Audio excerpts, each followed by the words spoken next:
नमस्कार दोस्तों, मेरा नाम डॉक्टर चारू सुप्रिया है। मैं बतौर assistant professor ayurvedic college Paprola Himachal Pradesh में कार्यरत हूँ। फ्रेंड्स, जैसा कि आपको पता है कि कोविड-19 एक विश्वव्यापी महामारी का रूप ले चुका है और इस महामारी से लड़ने का एक बहुत सरल उपाय भी है और वो उपाय है कि आप जहाँ भी हैं, जैसे भी हैं, वहीं पे रहें। कहीं आपको बाहर जाने की आवश्यकता नहीं है और जो गवर्नमेंट की गाइडलाइंस हैं, जो रेगुलरली जो अपडेट होती रहती हैं, आप उनको फॉलो करिए और एक रिस्पॉन्सिबल नागरिक होने का अपना कर्तव्य निभाएं। आयुर्वेद एक सिर्फ विज्ञान ही नहीं है, बल्कि एक संपूर्ण जीवन शैली है। आयुर्वेद के अकॉर्डिंग जो हमारे हैं दो मुख्य प्रयोजन हैं। पहला होता है स्वस्थस्य स्वास्थ्य रक्षणम, मतलब जो लोग हेल्दी हैं उनकी हेल्थ को कैसे प्रमोट किया जाए। दूसरा होता है जो आतुर होते हैं, जो पेशेंट होते हैं, उनको with the help of certain medicine या कुछ प्रोसीजर्स कैसे उनको ठीक किया जाए।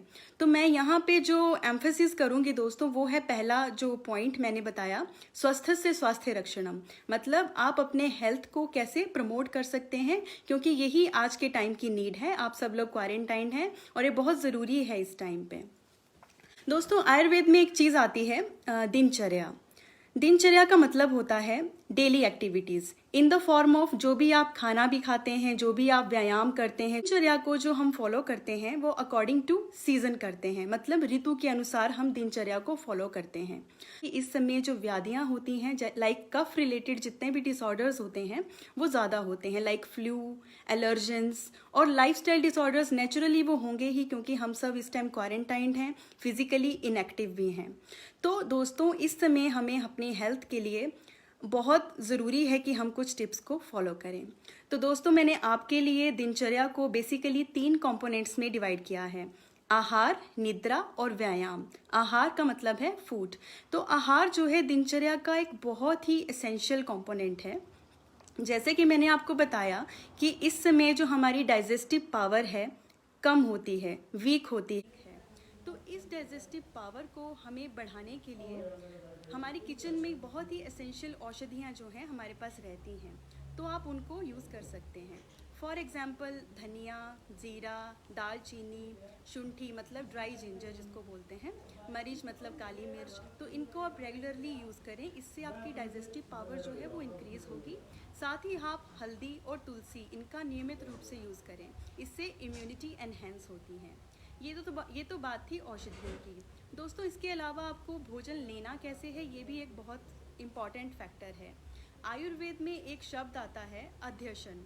अध्यशन का मतलब होता है कि आप अगला जो मील होता है उसको तब तक ना लें जब तक जो पुराना मील है वो पच ना जाए। अगर आप बार बार खाना खाएंगे बिना कोई पर्टिकुलर नियम के, तो उससे हमारी जो डाइजेस्टिव सिस्टम है वो हैम्पर हो जाता है और वो बर्डन उस पर ज़्यादा रहता है, वो काम अच्छे से नहीं करता है और हमारे जो मेटाबॉलिज्म है वो भी रुक जाता है। तो हमें जो प्रॉपर न्यूट्रिशन है वो नहीं मिल पाता है।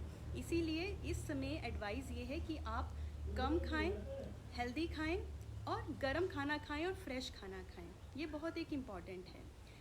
एक मैं आपको सजेस्ट करना चाहूँगी कि हम लोग बेसिकली 3 मील्स को फॉलो करते हैं: ब्रेकफास्ट, लंच और डिनर। तो इस समय जैसे कि हमारी कैलोरीज़ का जो बर्न आउट है वो बहुत कम रहता है, हम फिज़िकली ज़्यादा एक्टिव नहीं हैं, तो हम इन 3 में से कोई एक मील है उसको स्किप कर सकते हैं। अच्छा रहेगा यदि आप लंच या फिर डिनर इसको स्किप कर दें। इससे क्या होगा, आपकी जो डाइजेशन और मेटाबॉलिज्म है वो अच्छे से काम करेगी। जो आपने मील स्किप की है उसकी जगह आप वेजिटेबल सैलेड्स या फिर जो फ्रूट्स हैं उनको ले सकते हैं। वेजिटेबल सैलेड्स के अच्छे एग्जांपल्स जो हैं, जैसे कि कैबेज है, कैरेट है, रेडिश है, टोमेटो है। इसको आप एक बाउल लीजिए, उसमें आप स्प्रिंकल करिए, नमक थोड़ा सा, काली मिर्च डालें, इसको आप ले सकते हैं। इसके अलावा जो फ्रूट्स जो कि विटामिन सी रिच होने चाहिए, बिकॉज वो अच्छे एंटीऑक्सीडेंट्स होते हैं, वो आजकल लेना यूज़फुल है। जैसे कि आंवला है, कीवी है, पाइनएप्पल है, एप्पल है, ऑरेंजेस हैं, lemon itself a great medicine. इसके अलावा आप जो ड्राई फ्रूट्स हैं जैसे बादाम हुआ और रेजिन्स जैसे मुनक्का, इनको आप डेली ले सकते हैं। ये जो ड्राई फ्रूट्स हैं बच्चों के लिए स्पेशली बहुत ज़्यादा यूज़फुल हैं। Now the very important part is that हम पानी हम भूल जाते हैं आजकल, क्योंकि हमें प्यास नहीं लगती है। लेकिन आपको अपने माइंड को ट्रेन करना है कि हमें पानी लेना है बार बार। क्योंकि हमारी बॉडी मोर देन 70% वाटर से बनी है और वाटर से ही ये नरिश भी होती है। आजकल पानी पीना बहुत ही ज़्यादा यूज़फुल है, स्पेशली गर्म पानी। तो जो हॉट वाटर है, आप या तो प्लेन हॉट वाटर लें या फिर उस हॉट वाटर का काढ़ा बना लें कुछ औषधियों के साथ, जैसे कि तुलसी है, काली मिर्च है, धनिया है, उसका काढ़ा बनाकर आप उसको पीते रहें। या तो गर्म या फिर बॉईल करके उसको थोड़ा सा हल्का कोसा आप पी सकते हैं। इसके अलावा आप हल्दी जो है, हल्दी का जो काढ़ा है वो आप रेगुलर यूज़ ले सकते हैं। हल्दी के काढ़े के लिए आप 1 चम्मच लीजिए हल्दी, 1 गिलास पानी लीजिए, उसको बॉईल करें जब तक वो आधा ना रह जाए। उसको आप खाली पेट सुबह शाम पिए, ये बहुत ही अच्छा यूज़फुल है। और दूध आप लेना ना भूलें, दूध में भी आप पिंच ऑफ टर्मरिक जो है आइदर बॉईल करके या फिर कच्चे इसमें ही आप उसको ले सकते हैं। इसके अलावा vegetable soups, green tea, herbal tea, lemon tea आप लें, पर बहुत ज़्यादा क्वांटिटी में टी लेने की ज़रूरत नहीं है, 1 या 2 बार सफिशेंट होता है। इसके अलावा एक कंपोनेंट इम्पॉर्टेंट आयुर्वेद में बताया है रसायन औषधियों का। दोस्तों, रसायन औषधियाँ आयुर्वेद में कुछ इस प्रकार की औषधियों का वर्णन किया है जो चमत्कारी प्रभाव वाली होती हैं। मतलब उनका बॉडी में बहुत ही एक्सपोनेंशियल एक इफ़ेक्ट होता है और नॉर्मल हेल्दी इंडिविजुअल है और या फिर डिजीज़्ड है, सबके लिए वो यूज़फुल हैं। आप उनको सुबह शाम 1 चम्मच या तो दूध के साथ या गर्म पानी के साथ ले सकते हैं। इसका जो एग्जाम्पल्स आजकल सबसे अच्छा आम्ल की रसायन, च्यवनप्राश, ब्रह्म रसायन, गिलोय सत्व, गुड़ुचि रसायन है, हरित की रसायन है। तो ये सब, और इवन अपने माइंड को अगर आपने ठीक रखना, ब्रह्मी या शंख पुष्पी के जितने भी रसायन हैं वो आप ले सकते हैं। ये तो था एक आहार का component. The second important component is sleep, निद्रा। निद्रा का भी एक दिनचर्या में बहुत इंपॉर्टेंट रोल है। मैं आपको सजेस्ट करूंगी कि इस समय निद्रा, दिन की निद्रा आप अवॉइड करें, क्योंकि आयुर्वेद के अकॉर्डिंग दिन की निद्रा केवल ग्रीष्म ऋतु मतलब समर्स में ही इंडिकेटेड है, इसके अलावा नहीं है। अगर आप दिन में निद्रा लेते हैं तो चांसेस हैं कि कफ से रिलेटेड जितने भी डिसऑर्डर्स हैं वो जो हैं वो एनहेंस हो जाएंगे और आपकी प्रॉब्लम्स एनहेंस हो सकती है। तो बेटर है आप निद्रा को थोड़ा अवॉइड करें और उसकी जगह आप अपनी जो हॉबीज़ हैं उनको डेवलप कर सकते हैं। And the third one is a व्यायाम। व्यायाम से मेरा यहाँ पे जो मतलब है, that is not only physical but mental and social wellbeing also. Physically तो आपको पता है कैसे फिट रहना है, आप कोई भी कार्डियो एक्सरसाइज, एरोबिक एक्सरसाइज या फिर वॉकिंग कर सकते हैं। ऑब्वियसली घर के अंदर ही आपको वॉकिंग करनी है। और इसके अलावा आसन आप कर सकते हैं, आसन से जो है आपकी स्ट्रेचिंग जो है वो एनहेंस होती है। इसके अलावा ये था फिज़िकल फिटनेस के लिए, आपको डेली आधा घंटा ज़रूर ये व्यायाम करने हैं और हफ्ते में कम से कम 5 बार। दूसरी बात करते हैं मानसिक, मेंटल वेलबींग की। दोस्तों, मेंटल स्ट्रेस जो आज अभी तक क्वारंटाइन में सबसे ज़्यादा जो देखा गया है वो है मेंटल स्ट्रेस। आप इसको किसी भी चीज़ से रिलेट कर सकते हो कि कुछ लोग, अभी दुकानें किसी की बंद है, किसी के बिजनेस बंद है, किसी को जॉब से हाथ धोना पड़ गया है। तो ये मेंटल स्ट्रेस इतना ज़्यादा एनहेंस है। Mental stress leads to the physical problems also. तो इस मेंटल स्ट्रेस को कॉम्बैट करना भी बहुत ज़्यादा ज़रूरी है। सबसे बढ़िया तरीका मेंटल स्ट्रेस को रिलीव करने का है कि आप फैमिली मेम्बर्स के साथ ज़्यादा से ज़्यादा समय बिताएं, उनके साथ बातचीत करें और मेडिटेशन, ध्यान करें, चैंटिंग करें और मंत्र जाप या फिर कुछ अच्छा म्यूज़िक, अच्छी बुक्स या फिर पॉजिटिव थॉट्स, इनके साथ आप ये अपने माइंड को जो है थोड़ा सा फ्रेश कर सकते हैं। और आपके माइंड में ये सोचना बहुत ज़रूरी है इस टाइम कि देश का जो हित है वो सर्वोपरि है, उसके बाद आपकी जो भी पर्सनल या प्रॉब्लम्स हैं वो सब धीरे धीरे सॉर्ट आउट हो जाएंगी। तीसरी बात मैं कर रही हूँ सोशल वेलबींग की। हाँ जी दोस्तों, क्योंकि हम इससे पहले हम सोशली जाते रहते हैं, लोगों से मिलते हैं, बच्चों को भी लेके जाते हैं, वो भी एंजॉय करते हैं, तो एक पॉजिटिव सा एनवायरनमेंट रहता है। आजकल वो सब चीज़ बंद हो चुकी है। बट अच्छी चीज़ ये है कि इंटरनेट के माध्यम से हमारे पास वो मौका है, अपने जो लोग हैं जिनसे हम बात करना चाहते हैं बाय वीडियो कॉलिंग या कॉल, या फिर अच्छा मैसेज लोगों तक देना चाहते हैं, पॉजिटिव वीडियोस हम डालना चाहते हैं, वो आप ज़रूर डालें। और ऑब्वियसली लिमिट में ही डालें, ज़्यादा इसका उपयोग आइज़ के लिए भी ठीक नहीं है। तो इस प्रकार जो मैंने दिनचर्या है इसको 3 बेसिक कंपोनेंट्स में डिवाइड किया है। तो इसके अलावा मैं आपको कुछ प्रोसीजर्स बताना चाहूँगी जो आप डेली बेसिस पे जो हैं आजकल कर सकते हैं, क्योंकि ये प्रोसीजर्स बहुत ही आसान हैं और पहले के लोग इसको बहुत अच्छे से करते थे। आजकल समय के अभाव से लोग इसको कर नहीं पाते हैं। सबसे पहले जैसे आता है अभ्यंग। अभ्यंग का मतलब होता है मसाज। दोस्तों, ये एक गलत धारणा है कि मसाज सिर्फ सर्दियों में ही की जाती है, बलवान ही है, जबकि मसाज जो है पूरे के पूरे थ्रू आउट द ईयर कभी भी किसी भी समय आप कर सकते हैं। और ये बहुत ही ज़्यादा एक एसेंशियल कंपोनेंट था किसी समय हमारी सभ्यता का, संस्कार का, जो आजकल लोगों को टाइम के कारण, मतलब अभाव के कारण नहीं मिल पा रहा है। तो आजकल आपके पास टाइम भी है, मैं सजेस्ट करती हूँ कि आप डेली अपनी बॉडी पे 15 to 20 मिनट्स लगाकर अच्छे से अभ्यंग करें। अभ्यंग के लिए आपको कोई भी महंगा ऑयल लेने की ज़रूरत नहीं है, घर पे ही सरसों का तेल है, तिल का तेल है, नारियल का तेल है, इसको आप अच्छे से अप्लाई करें। धूप अगर है तो धूप में बैठें 10-15 मिनट, विटामिन डी भी लें और उसके बाद अच्छे से एक्सरसाइज करें, स्नान करें। ये बहुत ही एक माइंड सूदनिंग और फिज़िकल आपकी फ़िटनेस को एनहेंस करने के तरीके थे जो हम भूल चुके थे। आपके पास मौका है कि आप फिर से उसको अच्छे से अपनी बॉडी पे पूरा का पूरा जो समय है वो दीजिए। सेकंड थिंग है वो है नस्य। नस्य दोस्तों, आयुर्वेद में एक जितने भी हमारे ऊर्ध्व जत्रुगत विकार, मतलब कहने का है अपर रेस्पिरेटरी डिसऑर्डर्स जितने भी हैं, उनको ख़त्म करने के लिए नस्य एक बहुत ही एसेंशियल एक प्रोसीजर है। वैसे तो नस्य बहुत ही एक बंद कमरे में कुछ स्टेप बाय स्टेप किया जाता है, लेकिन हमारे पास एक प्रतिमर्श नस्य है, मतलब घर पे ही रह के आप अपने जो नाक है उसमें 2-2 बूंद जो है तेल की या घी की डाल सकते हैं।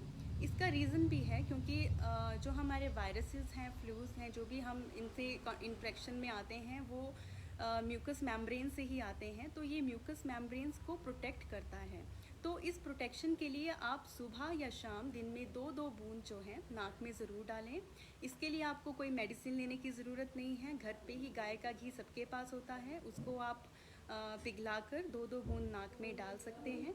और इसके अलावा बादाम का तेल, नारियल का तेल भी आप 2-2 बूंद जो है नाक में डाल सकते हैं। ये आपकी म्यूकस मेम्ब्रेन जो है नाक की, उसको प्रोटेक्ट करेगा। जो भी एलर्जेंस हैं, पोलन्स इस सीज़न में मैंने बताया ज़्यादा होते हैं, उससे आपको प्रोटेक्ट करता है। ये तो थी नस्य की बात। एक और चीज़ प्रोसीजर है कवल। कवल का मतलब नॉर्मल अगर लैंग्वेज में मैं बताऊं तो वो होता है कूला करना। ये वो कूला नहीं है कि नॉर्मल हम खाने के बाद करते हैं, ब्रशिंग के बाद करते हैं। ये एक प्रोसीजर के रूप में अगर आप लें इसे, तो आपने क्या करना है, एक उष्णोदक, उष्णोदक का मतलब होता है गर्म पानी लेना है, उसमें आप पिंच थोड़ा सा सॉल्ट ले सकते हैं या फिर कुछ औषधियों का काढ़ा भी बना सकते हैं। सबसे बढ़िया इसमें रहते हैं लौंग, तुलसी और काली मिर्च। इनका आप इकट्ठा सा एक मिक्सचर बनाकर, डिकॉक्शन बनाकर, मतलब काढ़ा बनाकर अपने पूरे मुख में जो है मुंह में इसको संचालित करना है। मुंह में डालकर आपने उसको हिलाना है। 1 या 2 मिनट तक आपने इसको मुंह में रखना है, या जितनी जितनी कैपेसिटी है, not more than 3 to 5 minute से ज़्यादा नहीं करना है। फिर इसको निकाल देना है। ये बेसिक ऑरल हाइजीन जो है आपकी, उसको बढ़ाता है। क्योंकि दोस्तों आजकल हम एक हैंड हाइजीन की बात कर रहे हैं, जो कि आप सबको बहुत अच्छे से फॉलो करना है। ये इसीलिए करें ताकि हम हाथ को अपने बार बार आँखों में, नाक में और मुंह में ना लगाएं, क्योंकि यही सोर्स ऑफ जो है, इसी के थ्रू वायरसेस जो हैं एंटर होते हैं। तो हमें इन चीज़ों को भी प्रोटेक्ट और क्लीन रखना है। और जैसे कि मैंने बताया कि एलर्जेंस इसमें ज़्यादा होते हैं, तो चांसेस रहते हैं कि हमारे आइज़ में, नोज़ में और मुँह में जो है इचिंग बहुत ज़्यादा रहती है। हम बार बार, हमारा मन करता है कि हम यहाँ इन एरियाज़ में इचिंग करें। तो इसीलिए हैंड हाइजीन बहुत ज़्यादा ज़रूरी है। और इन एलर्जन या पॉलन से बचने के लिए आपको मास्क लगा के जो है जाना है। ठीक है। तीसरी जो नेक्स्ट इम्पॉर्टेंट जो बात मैं आपको बताने वाली हूँ, वो आती है हमारी उद्वर्तन की। ये एक आपके लिए नई टर्मिनोलॉजी है, लेकिन आयुर्वेद में कुछ ऐसी औषधियाँ होती हैं जिनको बारीक चूर्ण करके शरीर में घिसा जाता है।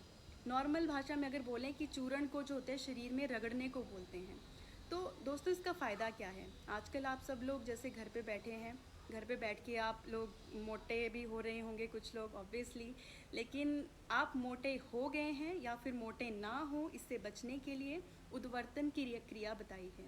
इसमें आपको ज़्यादा औषधियाँ जो अगर आपके पास अवेलेबल हैं घर पे ही, त्रिफला चूर्ण जैसे कि जिसमें आंवला, हरड़, बहेड़ा, इसके साथ आप हल्दी, बेसन ये सब चीज़ें मिक्स करके शरीर के जो फ़ैट डिपॉज़िट्स जहाँ ज़्यादा होते हैं, लाइक हमारा टमी रीजन है या फिर हमारा थाइज़ है या फिर हमारी जो आर्म्स होती हैं, इन एरियाज़ में आप रगड़ेंगे उसके for 10 to 15 minutes, but in the anti clockwise position.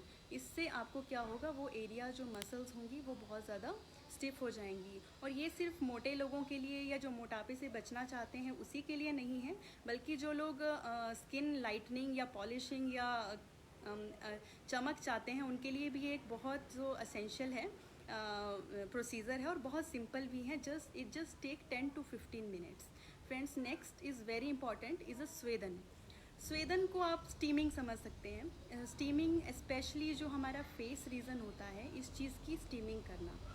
क्यों सिर्फ फेस ही क्यों?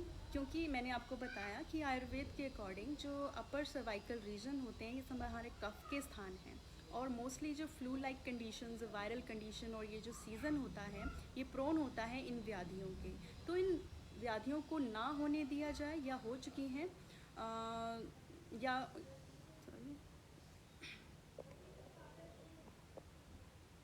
सॉरी मैं थोड़े कमेंट्स देखने लगी थी।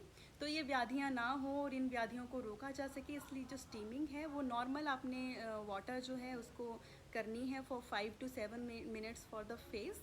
या फिर आप इसमें फिर से औषधियाँ जो हैं डाल सकते हैं, लाइक तुलसी डाल सकते हैं, या आपके पास अगर घर पे ही कोई एसेंस है, लवंग है, उसको भी आप डाल के जो है स्टीमिंग दे सकते हैं, और इसके बाद आप रेस्ट कर सकते हैं। तो दोस्तों, ये जो 4-5 प्रोसीजर्स हैं, ये पहले के ज़माने में लोग डेली बेसिस पे करते थे, जो आजकल भूल गए हैं। तो आजकल आपके पास समय भी है, और अपने इसको आप बहुत अच्छे से कर भी सकते हैं। तो बेसिकली देखा जाए तो इस मौके को, या इस जो भी आपके पास टाइम दिया है by the means of Covid, जो एक ठीक पॉजिटिव न्यूज़ तो नहीं है, बट आप इसको पॉजिटिव बना सकते हैं। अपनी health, physical, mental, social wellbeing को डेवलप कीजिए, और अच्छे से आप अपना समय स्पेंड कीजिए। जो जो कमियां पहले आपको लगती थी रह गई हैं लाइफ में, आप उसको फिर से, मौका है आपके पास उसको सुधारने का।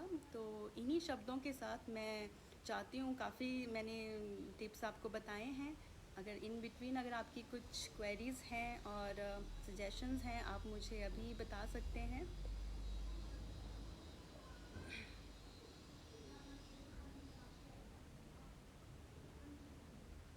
एक क्वेश्चन मेरे पास ललित चौहान जी पूछ रहे हैं कि एलर्जी के लिए क्या करें। तो दोस्तों, एज आई टोल्ड